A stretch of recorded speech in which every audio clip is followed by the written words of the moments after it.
యేసుక్రీస్తునామమున మీ అందరికి వందనాలు. అపోస్తల కార్యములు 12వ అధ్యాయము 25వ వచనం చదువుకుందాము. బర్నబాయు సౌలు తమ పరిచర్య నెరవేర్చిన తరువాత మార్కొను మారుపేరు గల యోహానును వెంటబెట్టుకుని యెరూషలేము నుండి తిరిగి వచ్చిరి. దేవునికి స్తోత్రం. Hallelujah, hallelujah, praise the Lord, shalom, maranatha. మీ అందరికీ ప్రత్యేకమైన వందనాలు తెలియజేస్తున్నాను. Good morning, have a nice day. ప్రభు బిడ్డలారా, మీరందరూ క్షేమంగా ఉన్నారని నేను భావిస్తున్నాను. మరొక పర్యాయం దేవుని సేవకునిగా, దేవుని బిడ్డల మిమ్మల్ని కలుసుకోవడానికి దేవుడు నాకు ఇచ్చిన అవకాశాన్ని బట్టి దేవుని స్తుతిస్తున్నాను. ఈ కార్యక్రమాన్ని ఎవరైనా ఫస్ట్ టైం చూస్తున్నట్లయితే మీకు ప్రత్యేకమైన వందనాలు, అభినందనలు తెలియజేస్తున్నాను. దయచేసి ఈ కార్యక్రమాలు రెగ్యులర్గా చూడడానికి ప్రయత్నం చేయండి. ప్రభు కృపను బట్టి 2020వ సంవత్సరం నుంచి, అనగా 2020, 2021, 2022, 2023 4వ సంవత్సరంలో ఈ కార్యక్రమాలు కొనసాగుతున్నాయి. ప్రభు కృపను బట్టి ఇంకా 2 నెలల తర్వాత 5వ సంవత్సరంలో, 4 సంవత్సరాలు పూర్తి చేసుకుని 5వ సంవత్సరంలో ప్రవేశిస్తాం. ప్రభు ఇన్ని ఎపిసోడ్లు చేయడానికి, సుమారు 1380 ఎపిసోడ్లు పైగా చేయడానికి ప్రభు సాయం చేశాడు. దీనికి ఎంతో వ్యయ ప్రయాసాలు ఉన్నాయి. దీనికి ఎంతో ధనం ఖర్చు అయింది. ధనం ఖర్చు అయింది అన్ను కానీ దీన్ని వెచ్చించడానికి, దీన్ని ఇన్వెస్ట్ చేయడానికి, వేస్ట్ కాలేదు, ఇది ఇన్వెస్ట్ అయింది. ఈ ఆహారం నీళ్ల మీద వేయమో అనేక దినముల తర్వాత అది కనబడునని ప్రసంగి గ్రంథంలో రాయబడింది. కనుక ప్రభువునందు ఈ ప్రయాసం వ్యర్థం కాదు, కనుక ప్రయాసపడుతున్నాం. కాబట్టి ఈ ప్రయాసంలో ఫలితాలు రాబోయే రోజుల్లో అనుభవిస్తాం, కోతను కోసుకుంటాం. ప్రభు సాయం చేస్తాడు. ఇది ప్రభు మహిమార్థమై జరుగుతున్న కార్యక్రమం. అందుకని ఈ కార్యక్రమం పేరు ఆయన హెచ్చవలసి ఉన్నది. ఆయన హెచ్చవలసి ఉన్నది అంటే అందరూ తగ్గవలసి ఉన్నది. ఆయన ఒక్కడే హెచ్చవలసి ఉన్నది. మనందరం తగ్గవలసి ఉన్నది. ఎంతగానో తగ్గవలసింది. తగ్గవలసినంత విధంగా మనం తగ్గలేదు. ఇంకా ఒకళ్ళ మాటల్లో తగ్గిండొచ్చు, క్రియల్లో తగ్గిండకపోవచ్చు. క్రియల్లో తగ్గిండొచ్చు, కానీ ఆలోచనలో తగ్గిండకపోవచ్చు. అన్ని రంగాల్లో మన యొక్క డిక్రీజింగ్ కావాలి. వయసు పెరిగే కొద్దీ బలం క్షీణిస్తుంది, ఫిజికల్గా డిక్రీజ్ అవుతుంది. As the age grows, as the time grows, our physical strength diminished, decreases. కానీ మన స్పిరిచువల్ ఎనర్జీ పైకి, అనగా ఆయన్ను మహిమపరిచే విధానం, ఆయన్ను మహిమపరచాలి అనేటువంటి ఆలోచన అధికం కావాలి. నేను కాదండి, నన్ను నేను మహిమపరచుకోవడం ఏందండి? నేను వాక్యం చెప్పొచ్చు, సేవ చేయొచ్చు, అనంత మాత్రం నాకెందుకు మహిమ, ఆయనకు మాత్రమే మహిమ అనేటువంటి ఆలోచన రావాలి. ఏలియా కాదు మహిమ, మోషేకు కాదు మహిమ, పాత నిబంధన భక్తులకో ఎవరికి కాదు మహిమ, నేటి భక్తులకు కాదు మహిమ. మహిమ మన ప్రభువుకు మాత్రమే. సకల ఘనత, మహిమ, ప్రభావములు ఆయనకు మాత్రమే చెల్లునుగాక. ఆమేన్. స్తోత్రం. రండి, ఈ సమయంలో మనం దేవుని వాక్యాన్ని విందాం. స్తోత్రం. ఈ కార్యక్రమాన్ని ఎవరైనా దేవుని సేవకులు, ఎవరైనా సేవలో ఉన్నట్లు వాళ్ళు ఎవరైనా చూస్తున్నట్లయితే, ఫుల్ టైం వాళ్ళైనా పార్ట్ టైం వారైనా కానీ, వారిని బట్టి నేను ప్రభు నామాన్ని మహిమపరుస్తున్నాను.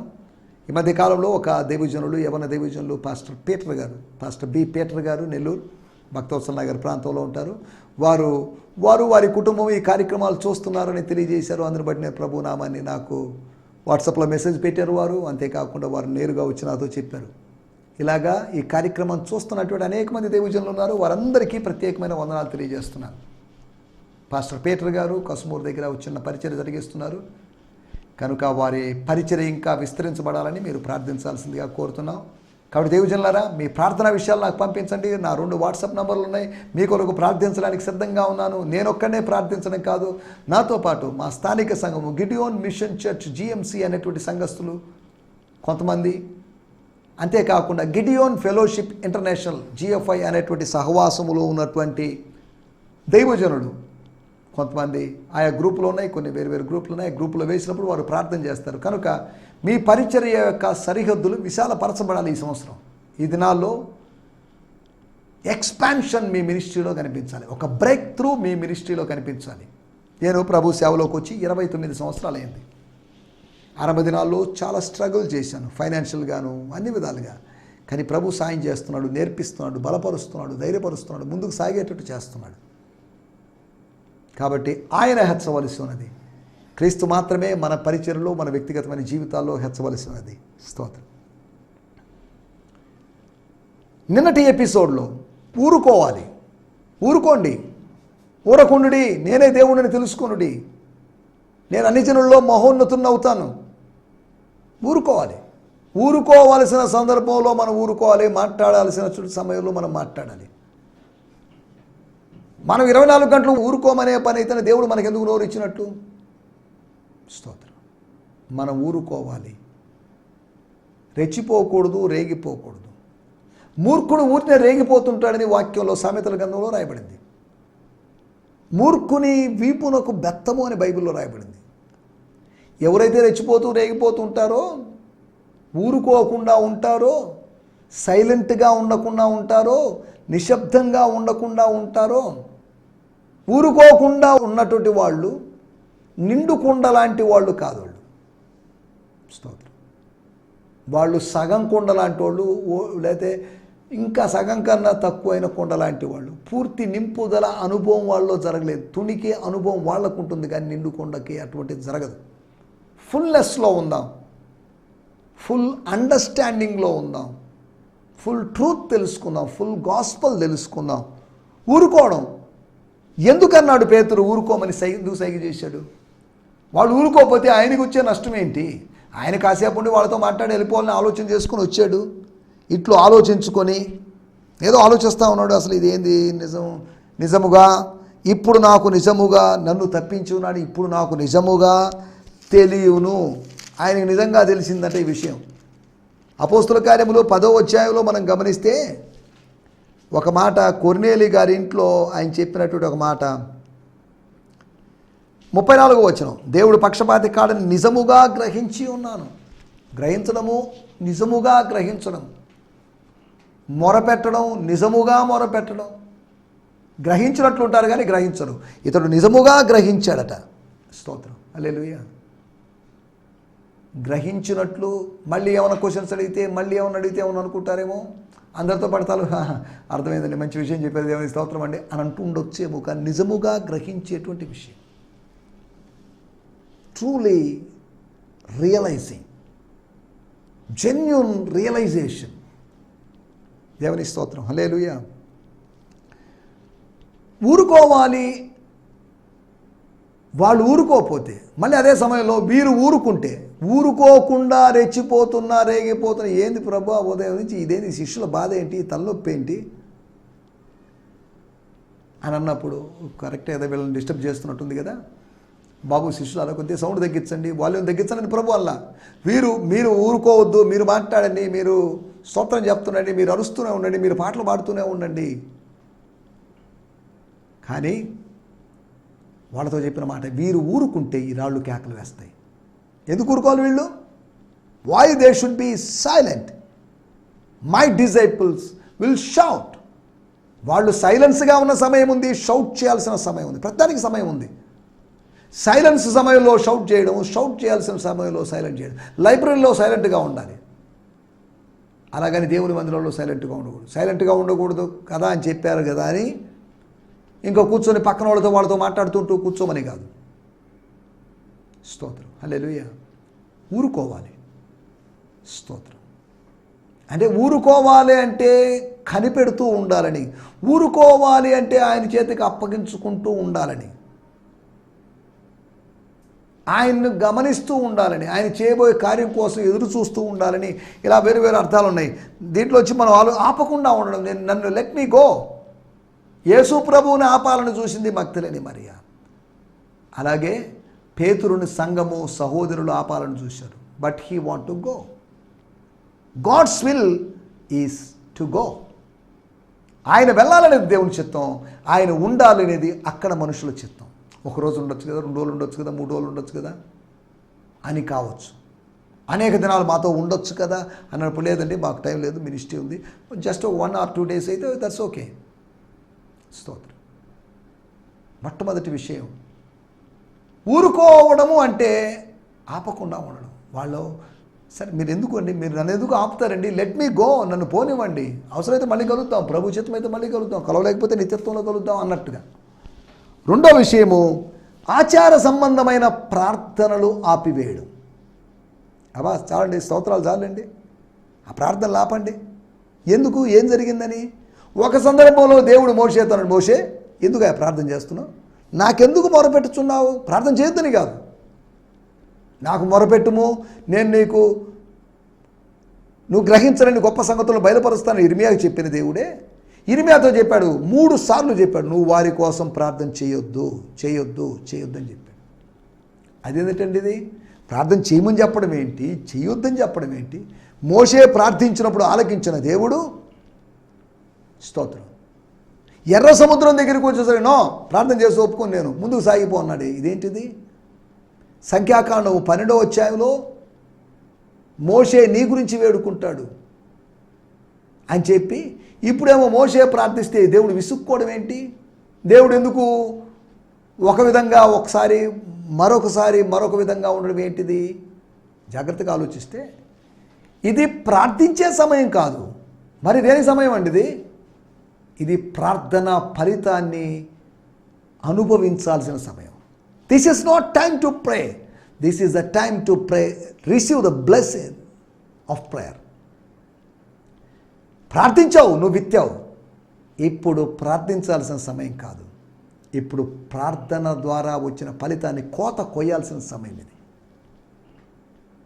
Praying is sowing, but receiving the blessings of prayer, that is reaping the harvest. దేవుని స్తోత్రం, హల్లెలూయా. కాబట్టి ప్రతిదానికి సమయం ఉంది. ప్రార్థించడము అనేది ఒక నాణ్యానికి ఒకవైపు ఉన్నది బొమ్మ లాంటిది. ప్రార్థనకి జవాబు కొరకు ఎదురు చూడడం, ప్రార్థన జవాబును బట్టి దేవుని స్తుతించడం అనేది నాణ్యానికి ఉన్నట్టు బొరుసు లాంటిది. ఒక నాణ్యానికి బొమ్మ బొరుసు ఉన్నట్లుగా మన ఆత్మీయ జీవితంలో ప్రార్థనా ఫలితాల కోసం ఎదురు చూడడం, విశ్వాసంతో ప్రార్థించడం, నిరీక్షణతో ప్రార్థనా ఫలితం కోసం ఎదురు చూడడం అనేవి రెండుగా మనకు కనిపించాలి. స్తోత్రం.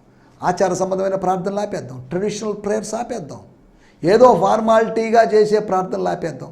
చేయాలి కాబట్టి, లెంట్ డేస్ కాబట్టి, లేకపోతే ఉదయం లేచాం కాబట్టి, రాత్రి పడుకోబోతున్నాం కాబట్టి, అన్నం తినబోతున్నాం కాబట్టి, ప్రయాణం చేయబోతున్నాం కాబట్టి ఏమైనా ప్రమాదం జరుగుతుందేమో అని భయపడిపోయి, అన్నం తినబోతున్నాం దాంట్లో ఎవరైనా విషప్రయోగం చేశారేమో చచ్చిపోతారేమో, ఇటువంటి భయాలతో మనం ప్రార్థన చేస్తున్నాం, కానీ భక్తితో ప్రార్థన చేయలేకపోతున్నాం, ప్రేమతో ప్రార్థన చేయలేకపోతున్నాం, ఫార్మాలిటీగా. కాబట్టి ఈ ఆచార ప్రార్థనలకు గుడ్ బై చెప్పండి అన్నట్టుగా అమ్మాయిని విశ్వసించి తలుపు దగ్గరికి వచ్చిన అమ్మాయిని పిచ్చిదానివని ముద్ర వేశారే, లోకం మనల్ని పిచ్చోడని ముద్ర వేయచ్చు. అతడు ఇలాగూ సమాధానం చెప్పుకొని ఉండగా ఫెస్తస్ అనేటువంటి గవర్నర్, పోయినసారి కూడా మాట్లాడుకుని మెన్ ప్లీజర్ అని చెప్పుకున్నాం, ఆయన ఏమన్నాడైతే, పౌలా నువ్వు వెర్రివాడవు, అతి విద్య వలన నీకు వెర్రి పట్టిందని గొప్ప శబ్దంతో చెప్పాను. అందుకు పౌలు ఇట్లా అన్నాడు, మహాఘనత వహించినటువంటి honourable reverend Festus, I'm not a lunatic, I'm not a mad man, నేను వెర్రివాడిని కాను, కానీ సత్యమును స్వస్థ బుద్ధి గల మాటలనే చెప్పుచున్నాను. సరేలేండి, వాటిలోకి వెళ్ళలేదు. నేను ఎందుకు చెప్తున్నానంటే, లోకము పౌలుని పిచ్చోడు అనుకున్నారు, పౌలు పిచ్చోడు కాదు, లోకము జ్ఞానుల్ని పిచ్చోడు అనుకున్నారు. మనల గురించి కూడా అలా అనుకుంటే నష్టం లేదు. స్తోత్రం. టీవీ ప్రసంగికుడిగా ఉన్నటువంటి వాళ్ళని, టీవీ పిచ్చోళ్ళను, లేదా మీడియాలో కనిపించాలని ఆశపడుతున్నటువంటి వాళ్ళను, ఇలా రకరకాల ముద్రలు వేయచ్చు. లోకము పిచ్చోళ్ళు అని ముద్ర వేసినప్పటికీ మనము దేవుని కృపను బట్టి స్వస్థ బుద్ధి గలవారం. 4వ విషయము, ఎందుకు మీరు ఇంతసేపు తలుపు తీయలేదు? అర్ధరాత్రి సమయంలో ఒక మనిషి వచ్చాడు, లోపల చాలామంది మనుషులు ఉన్నారు, సింగిల్గా ఉంటే భయపడాలి, ఒక స్త్రీ ఉంటే భయపడాలి, ఎంతమంది ప్రార్థించే వాళ్ళుండి తలుపు అవతల వస్తున్న శబ్దాన్ని గుర్తించలేక, పేతురు కాబట్టి సరిపోయింది, నాబోటోడైతే విసిగిపోయి ఏం సంగం రా బాబు, తలుపులు దబదబా బాదాడని కాదు, అతను తడుతూనే ఉన్నాడు. కొద్ది సంస్కారవంతమైన బిహేవియర్ అది, నాబోటి మొరటి బిహేవియర్ కాదు అది. నేను కాస్త మొరటుగా కొన్నిసార్లు ప్రవర్తిస్తాను.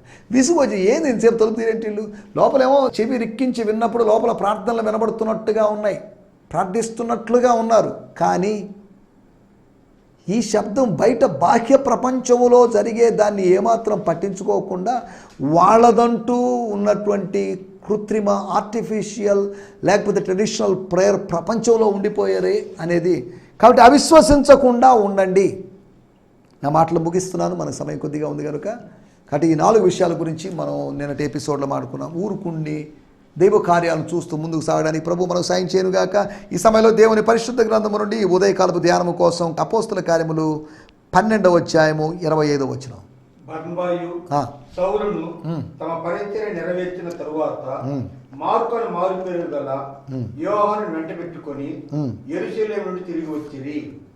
దేవునికి స్తోత్రం. హల్లెలూయా. స్తోత్రం స్తోత్రం. నేను చదువుతున్నాను. ఆఫ్టర్ బార్నబాస్ అండ్ సాల్ had delivered the charitable offering for relief, they left Jerusalem, bringing with them a disciple named Mark, who was known as John. స్తోత్రం. హల్లెలూయా. ఏం జరిగింది?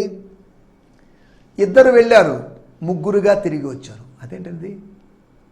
ఇద్దరు ధనముతో వెళ్ళారు, కానీ ఇద్దరు తిరిగి వచ్చినప్పుడు ధనాన్ని అక్కడిచ్చేసి ధనాన్ని పోగొట్టుకొని దైవభక్తి కలిగిన సహోదరునితో వచ్చారు.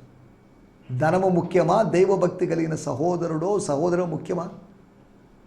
మనిషి ఎవరికి ముఖ్యం కాదు. ఈరోజు మనీ ముఖ్యమైంది కాదా? మనీ ముఖ్యము, మనిషి ముఖ్యం కాదు. మనీ ప్లస్ షీ ముఖ్యం అన్నట్టుగా ఉన్నారు కొంతమంది. మనిషి అంటే మనీ, MONEY ప్లస్ షీ అంట. మనీ ప్లస్ షీ అనగా స్త్రీ ప్లస్ సిరి. మనిషి అంటే ఇది, మనిషి ఈ రెండింటి మీద ఆశ పెట్టుకుంటాడు అని చెప్పారు. మనిషి సరే, ఏదేమైనప్పటికీ వాళ్ళు ఇద్దరు వెళ్ళారు, ధనముతో వెళ్ళారు. వాళ్ళు పోగైనటువంటి విస్తారమైన ధనం కావచ్చు, లేదా తక్కువ కావచ్చు, మంచి ఆఫరింగ్. యెరూషలేము వాళ్ళు ఎక్స్పెక్ట్ చేయలేనటువంటి ఒక ఆఫరింగ్. అనగా వీళ్ళ యొక్క అంత్యోకయలో ఉన్నటువంటి సంఘము యొక్క కృతజ్ఞతకు గుర్తది వాళ్ళ యొక్క కానుక. నీ కృతజ్ఞతకు గుర్తు నీ కానుక, నీ కృతజ్ఞతకు గుర్తు నీ టైత్, నీ కృతజ్ఞతకు గుర్తు నీ స్పెషల్ ఆఫరింగ్, నీ కృతజ్ఞతకు గుర్తు నీ స్థానిక సంఘానికి ఇచ్చే బిల్డింగ్ ఫండ్, నీ కృతజ్ఞతకు గుర్తు కావచ్చు నువ్వు ఆఫర్ చేసేటువంటి ఒక టీవీ ప్రోగ్రామ్కి ఆఫర్ చేసేటువంటి మనీ. సరే, ఏదేమైనప్పటికీ నేను ఆఫర్ చేయమని, స్పాన్సర్ చేయమని అడగడం లేదు. ఇక్కడ రాయబడింది, ఆఫ్టర్ బార్నబాస్ అండ్ సాల్, ఇద్దరు స్నేహితులు, లేకపోతే senior man and junior man. స్తోత్రం. అపోస్తలుడు కాబోతున్నవాడు, ఉపదేశకుడైన వాడు, ఇద్దరు సువార్తికులు, ఇద్దరు స్నేహితులు. Deliver the charitable offering for relief. రేపు అగబు అనేటువంటి ప్రవక్త చెప్పినట్లుగా భూలోకమంతా కరువు వచ్చినప్పుడు అది జెరూషలేమును బాధిస్తుంది, పరిశుద్ధులను బాధిస్తుంది. పరిశుద్ధుల కొరకైనటువంటి కానుకను అక్కడ చేర్చి, స్తోత్రం, వచ్చినప్పుడు ఒక శిష్యుడిని తీసుకొచ్చారు. ఆ శిష్యుడి పేరు మార్క్. దేవునికి స్తోత్రం. హల్లెలూయా. బర్నబాయు సౌలును తమ పరిచర్య నెరవేర్చిన తర్వాత, ఇది మనకు కావాల్సిన point. After they finish they work, after they finish they ministry. స్తోత్రం. హల్లెలూయా. మార్కను మారు పేరు గల యోహాను వెంట పెట్టుకొని యెరూషలేము, అతని శిష్యుడని బ్రియాన్ సిమ్మన్స్ గారి తర్జుమాలో రాయబడింది. వాడుక భాషలో చదువుకుందాం. 12వ అధ్యాయం 25. బర్నబాస్ సౌలు తమ పని ముగించుకొని యెరూషలేము నుంచి తిరిగి వచ్చారు.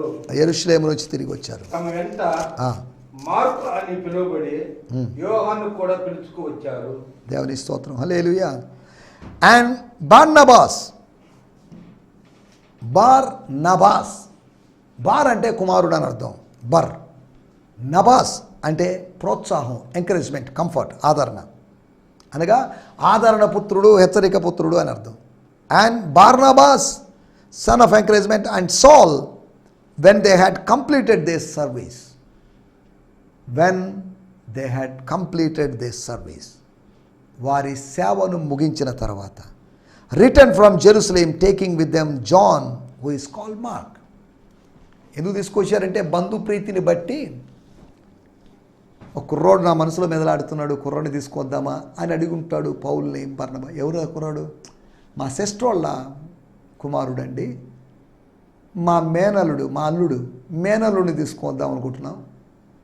దేనికి? మనకు ఉంటాడులే, మనం ఇద్దరం ఉన్నాం, మనకు మూడో వ్యక్తిగా ఉంటాడు. మినిస్ట్రీ ప్రయాణాలు ఏమన్నా, మనకు ఫ్యూచర్లో ఏమైనా సేవాపరమైనటువంటి ఉంటే మన అసిస్టెంట్గా ఉంటాడులేండి. నీకు అసిస్టెంటో నాకు అసిస్టెంట్గో, నాకు బంధువు అయినా నీకు అసిస్టెంట్గా ఉండొచ్చు కదా అని వాళ్ళు ఏదో ప్లాన్ మాట్లాడుకొని ముగ్గురు వచ్చారు. స్తోత్రం. హల్లెలూయా. మార్కు ఆ ఫైనాన్షియల్ సపోర్ట్ ద్వారా బెనిఫిట్ పొందదలుచుకోలేదు. ఒకవేళ తన ఇంట్లో గ్యాదర్ అయ్యేటువంటి చర్చ్, తన ఇంట్లో సంఘం కూడుకుంటుంది, కానీ అక్కడ సంఘ పెద్దగానో సంఘం యొక్క కాపరిగానో తను మెయింటైన్ చేయలేదు. ఇంట్లోనే తన ఇంట్లో చర్చ జరుగుతుంది, కానీ తన ఇంట్లో తాను పాస్టర్గా ఉండదలుచుకోలేదు. నేను సువార్థికుణ్ణి, సేవకుణ్ణి, అపోస్తుల వెనకాల వెళ్తానని వచ్చాడు. ఈరోజు ఎవరిలో వాళ్ళు చర్చలు పెట్టుకొని వాళ్ళే పాస్టర్లుగా చలామణి అవుతున్నారు. కొన్ని చోట్ల సహోదరులే పాస్టర్లుగా చలామణి అవుతున్నారు. మళ్ళీ పాస్టమ్మలు అనేటువంటి మాటలు, పాస్టర్ అనే మాటే బైబిల్లో ఒకసారి ఉపయోగించబడింది. ఎఫెసీ పత్రిక 4వ అధ్యాయంలో షెపర్డ్స్, పాస్టర్స్, కాపర్లు, పోయ్మెన్ అని గ్రీక్లో అన్నారు, గొర్రెలు కాసుకునేవాళ్ళు, కాసేవాళ్ళు. కానీ పాస్టమ్మలు అనే మాట నాకు బైబిల్ ఎక్కడ కనిపించలేదు. పాస్టమ్మలు అంటే పాస్టర్కే అమ్మలా ఏంటో అని నాకు అర్థం కాని పరిస్థితి. సరే, సేవలో ఉన్నటువంటి సేవకురాలు అంటే దానికి ఒక అర్థం ఉంది, కానీ పాస్టమ్మ ఏంటో మరి అర్థం కావట్లేదు. సరే, దేవుని స్తోత్రం. పాస్టమ్మలని పిలవబడవద్దు, మీరు బోధకులని, గురువులని పిలవబడవద్దు. పాస్టమ్మ అనే కాకుండా సహోదరుని పిలవండి, తప్పేం లేదు. లేకపోతే సిస్టర్ అని పిలవండి, లేకపోతే సేవకురాలని పిలవండి. పాస్టమ్మ అనే మాట ఎక్కడదో మరి నాకు అర్థం కాదు. దాన్ని నేను బైబిల్లో లేదు కనుక దాన్ని నేను వినియోగించను, దానికి వ్యతిరేకిగానే ఉన్నాను. సరే, అలాగని స్త్రీలు మౌనంగా ఉండాలనే ఓ సిద్ధాంతాలు చెప్పడానికి నేను ఇష్టపడడం లేదు ఇప్పుడు. స్తోత్రం. ఇక్కడ పాయింట్, మన టైటిల్ కూడా చూడండి, పరిచర్య నెరవేర్చడం, ఫుల్ఫిల్లింగ్ అవర్ మినిస్ట్రీ. యోహాను సువార్త 17వ అధ్యాయము 4వ వచనంలో యేసు ప్రభు చేసిన సుదీర్ఘ ప్రార్థనలో, హై ప్రీస్ట్లీ ప్రేయర్లో ఆయన చేయుటకు నా తండ్రి, నా పరమ తండ్రి, నన్ను పంపిన తండ్రి, చేయుటకు నువ్వు నాకు ఇచ్చిన పనిని సంపూర్ణముగా నెరవేర్చి, ఐ ఫుల్ఫిల్. భూమి మీద నిన్ను మహిమపరచాలి. భూమి మీద దేవుని మహిమపరచాలంటే మహిమ మహిమ మహిమ, గ్లోరీ గ్లోరీ గ్లోరీ అనుకుంటూ ఉండడం వల్ల గ్లోరీ రాదు. దేవుని పనిని మనం చేయడం ద్వారా గ్లోరీ వస్తుంది. గ్లోరీ అని గట్టిగా అరవడం వలన, మైక్ సిస్టంలో స్పెషల్ ఎఫెక్ట్స్ పెట్టో లేకపోతే ఎకోలు పెట్టి అరవడం వలన దేవుని మహిమ రాదు. మహిమ ఎలా వస్తుంది అని యేసు ప్రభు, నేను ప్రార్థించి నేను పాట పాడి మహిమపరిచాను, నేను కానుకిచ్చి మహిమపరిచానని కాదు. అక్కడ రాయబడిన మాట, స్తోత్రం, I have glorified you on the earth by faithfully doing everything you hurt. నువ్వు చెప్పిన సమస్తాన్ని నేను నెరవేర్చి నేను మహిమపరిచాను. సమాధానంలో 4 విషయాలు నేను మీకు త్వరగా జ్ఞాపకం చేస్తాను, మన సమయం లేదు కనుక. నంబర్ 1, అపోస్తుల కార్యములు 14వ అధ్యాయము 26వ వచనం. అపోస్తుల కార్యములు 14వ అధ్యాయం. తాము నెరవేర్చినటువంటి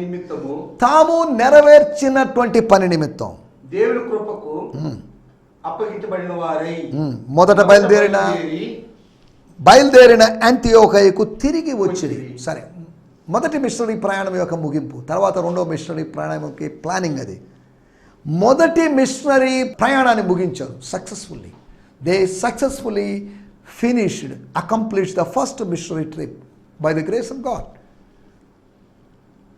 విజయవంతంగా మన పరిచర్య ఒకవేళ ఆంధ్ర రాష్ట్రంలో కావచ్చు, తెలంగాణలో కావచ్చు, తమిళనాడులో కావచ్చు, కర్ణాటకలో కావచ్చు, లేకపోతే నార్త్ ఇండియాలో కావచ్చు, లేకపోతే విదేశాల్లో కావచ్చు, దేవుడు మనకు అప్పగించిన పరిచర్యను మనం ముగించాలి.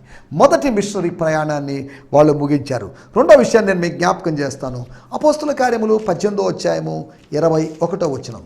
దేవుని చిత్తమైతే మీ ఎదుగు తిరిగి వస్తునని చెప్పి వారి యొక్క సెలవు పుచ్చుకొని ఓడ ఎక్కి ఎఫెసు నుండి బయలుదేరును. చాలండి, అక్కడ 20వ వచనం రాబడింది, వారు ఇంకా నువ్వు కొంతకాలం ఉండమని అతన్ని వేడుకొనగా.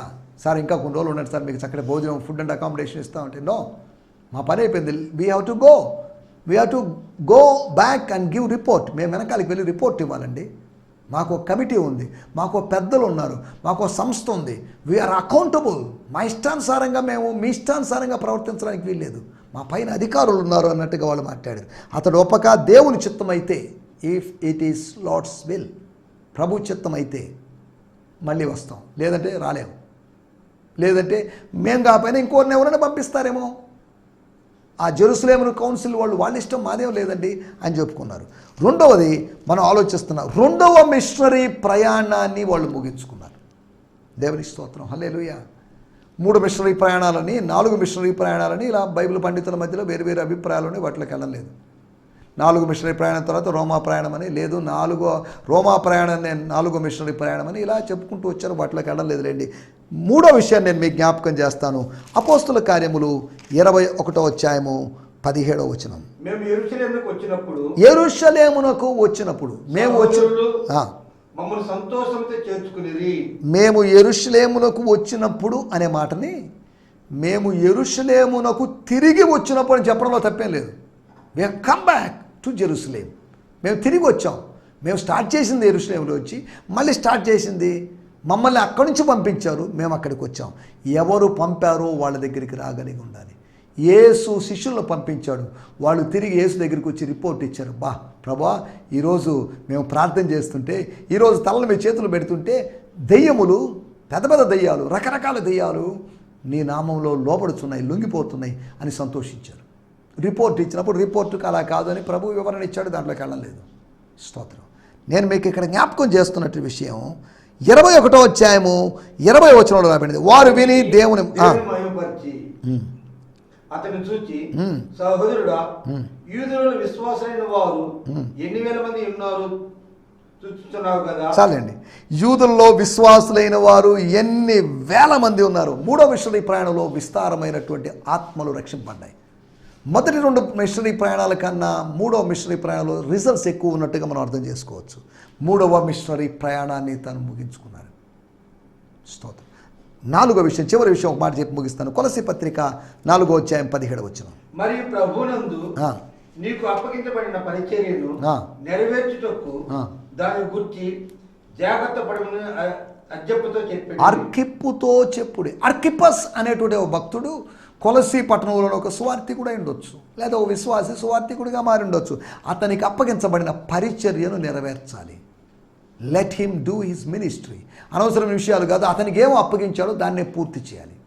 మనం ఆలోచించిన మాట మన పరిచర్యను నెరవేర్చడం. సేవకులైనా విశ్వాసులైనా మీకు అప్పగించబడిన పనిని పూర్తి చేసి దేవుని నామాన్ని మహిమపరచాలి. స్తోత్రం. ఒకరోజు నేను నాకు అప్పగించబడిన పనిని ముగించి నేను పూర్తి చేసి ప్రభు సన్నిధికి వెళ్ళిపోతాను. ఒకరోజు బల నమ్మకమైన మంచి దాసుడా అని ఆయన అన్నాడు అనుకోండి, నాకు సంతోషం. స్తోత్రం. కాబట్టి పరిచర్యను, పనిని, బాధ్యతను ముగించి నెరవేర్చి ముందుకు సాగడానికి ప్రభు మనకు సహాయం చేయనుగాక. ఆమేన్. హల్లెలూయా. లేలుయా. మీ అందరికీ వందనాలు. ఈ సందేశము మీకు ఆశీర్వాదకరంగా ఉందని నమ్ముచున్నాము. ప్రార్థన అవసరతల కొరకు మమ్మల్ని సంప్రదించవలసిన మా చిరునామా గిద్యోన్ మిషన్ చర్చ్, 6వ వీధి, శాంతినగర్, నెల్లూరు 4, ఆంధ్రప్రదేశ్. పిన్ 524004. మా ఫోన్ నంబర్లు 7036443613, మరి ఒక నంబర్ 9392293010. మా ఈమెయిల్ ఐడి gfihmi2015@gmail.com. దేవుడు మిమ్మును ఆశీర్వదించునుగాక. ఆమేన్.